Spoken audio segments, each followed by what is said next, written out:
Why have you come here? In the 1999 constitution is a fraud, and we want this to be changed. Everybody's clamoring for change, for the country to be divided or separated, because the 1999 constitution is a fraud, only favoring a particular ethnic group or a particular group of people. And even the United States yesterday, who published their report on the 3rd of April, said Buhari's administration has been characterized by favoring just a particular ethnic group.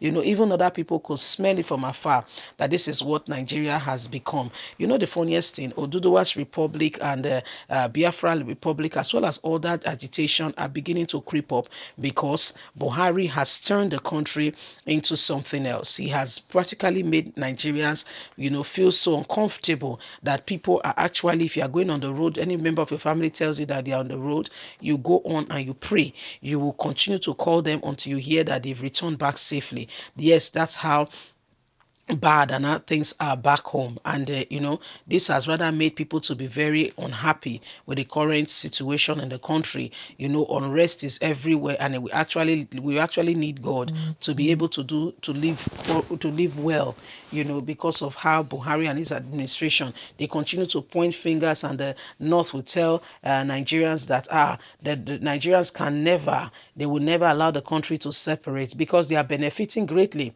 They are benefiting greatly from what is currently going on in the country, and that's why they will never want Nigeria to separate. If Nigerians separate, what do they gain? So they must gain something, and as a result, they must ensure that they put their own stake. They do not put themselves in a position of where they lose. So they feel that they will lose if Nigeria separate. So as a result, they want to ensure that they keep the goose, continue to lay the golden egg, why they themselves, continue to enjoy it. Then the goose is given a few grains of corn, and this is rather unacceptable. Nigerian doctors are right now as we speak on strike. Supposing a woman needs an urgent medical attention, what will happen? Supposing a man, a family, a breadwinner, people who will not go to the government to ask for anything, need medical urgent attention, what will happen to them? Yet Buhari stays there, go for his own medical attention, and he cares less. Today, the 4th of April, Nigerians are still lined up in Abuja house in London, Kensington, and saying, Buhari, you must go back home. Go back home to what you left. Go back home to put things in order. Go back home and make Nigeria safe again. You put the country in disarray, then you run away and you say you are a leader. I beg your pardon. You are not a leader. You are an abject failure. You have failed. You have failed again, and you continue to fail. So please pack your face, pack it very well, because Nigerians are not happy with you.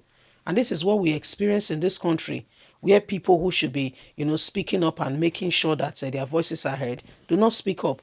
They allow Nigerians to go through untold suffering, and some will even go ahead and be saying that Nigerians are not being reasonable. I don't understand what would be reasonable in the face of this, or on this unrest that is going on currently in the country. Insecurity at the height, poverty line. People cannot even afford a proper 3 square meter, because of the current predicament and situation of the country. And yet there is a president who seemingly feels that he's the one. This man have nothing to offer. Guys, leave us a comment. Don't forget to please like us, share, subscribe.